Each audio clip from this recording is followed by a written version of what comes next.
This is a SnapEd New York video presentation.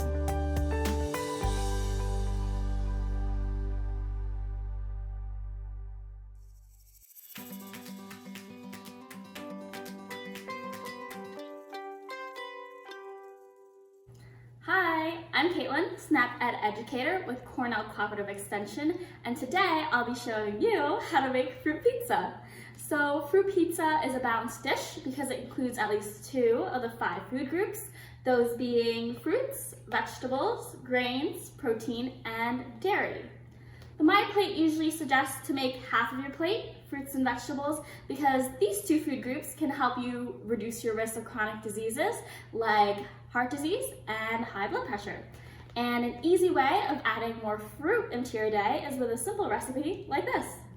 As the name suggests, fruit pizza is packed with fruits. The fruit group does include whole fruits and 100% fruit juices, but whole fruits will have more dietary fiber, so definitely focus on these.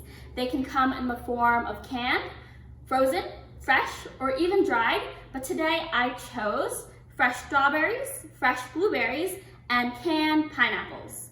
If you are buying anything canned like I did today, just be aware of any added sugars that might come in the form of syrup. Added sugars contribute to calories, but not really any essential nutrients. So for my canned fruit, I avoided the heavy syrup and made sure they were in 100% fruit juice. Other ingredients you'll be needing today are whole grain English muffins. I chose whole grain because these will have a lot more fiber than refined grains, and fiber is really great for making you feel fuller longer, and it's good for helping your digestive system. Finally, our last ingredient will be cream cheese. But if you're looking for a different alternative or wanted to add some protein to this dish, you can add one of my favorites, peanut butter. Now, if you're making this recipe along with me, don't forget to wash your hands with warm water and soap for at least 20 seconds. Once your hands are clean, let's start off with splitting our English muffins. Now, if you're not a fan of whole grain or whole grain products, maybe try out some different brands. Not all whole grain products are created equal, so you might eventually find one that you like. One of the reasons I like this recipe is because it's not just plain English muffin. The different food groups like your fruits and your cream cheese are there to add some extra flavor and texture, so you might not even know that it's whole grain and good for you.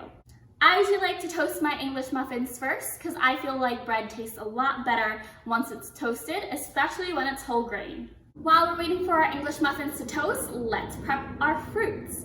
Like our hands, our fruits need to be washed too, so rinse them under some cold water. You can put them in a colander or a bowl and just gently mix them around just to make sure every single fruit gets washed. For bigger fruits like these strawberries, you could also gently rub the skins just to make sure all the dirt and bacteria are off. And once they're completely rinsed, just make sure to dry them off completely with a paper towel. And remember, don't use any detergents or soaps on your fruits or vegetables because they can easily be absorbed into the things that we're about to eat. For my canned goods, like my pineapple, I just drain them of the liquid and rinse them as well. Once everything is ready to go, let's start off with cutting our strawberries. Slicing them smaller will make them a lot easier to eat once they're on the fruit pizza. So first, I'm cutting off the tops of the strawberries just to give myself a nice flat surface to work with. Then I'll be slicing them in half and then cutting them like so. Now, adding fruits to a dish like this is a really low-calorie way of enjoying something sweet. And it can help you get more potassium and fiber, which most Americans don't really get enough of.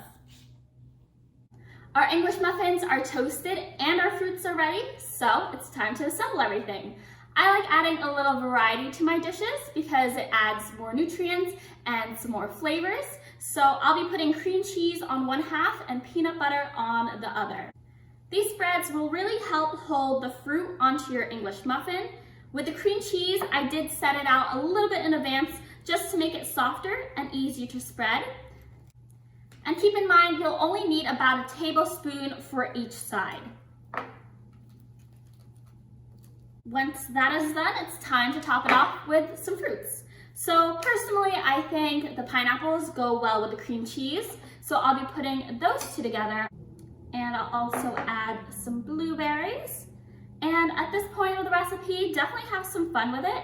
If you have some kids around, maybe let them join in because they might want to make some cute smiley faces or patterns like I am today. And for the peanut butter side, I'll be adding some strawberries. Also try to get a little bit creative with the types of fruits that you'll be using. Aside from the berries and the pineapples today, maybe apples or bananas would go well. Or you can experiment with some dried fruits like raisins or cranberries. Now, before I dig in, I wanted to add one more thing, granola. So granola is a great way to add a little bit more texture and also a little bit more fiber to a dish, but this is definitely optional. And here we go, fruit pizza. So this can be a fairly inexpensive dish because you might already have some of these ingredients at home. If you didn't have English muffins, maybe you had regular bread or tortillas. I like peanut butter because it doesn't expire quickly.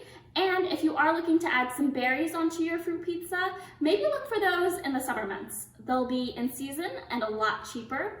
But you can definitely find some canned, frozen, or even fresh alternatives like bananas at a cheap price all year round. But whatever you decide to make your fruit pizza with, I hope you enjoy it and thank you for joining me today. And remember, small changes can make a big difference, so where else can you add more fruit into your day?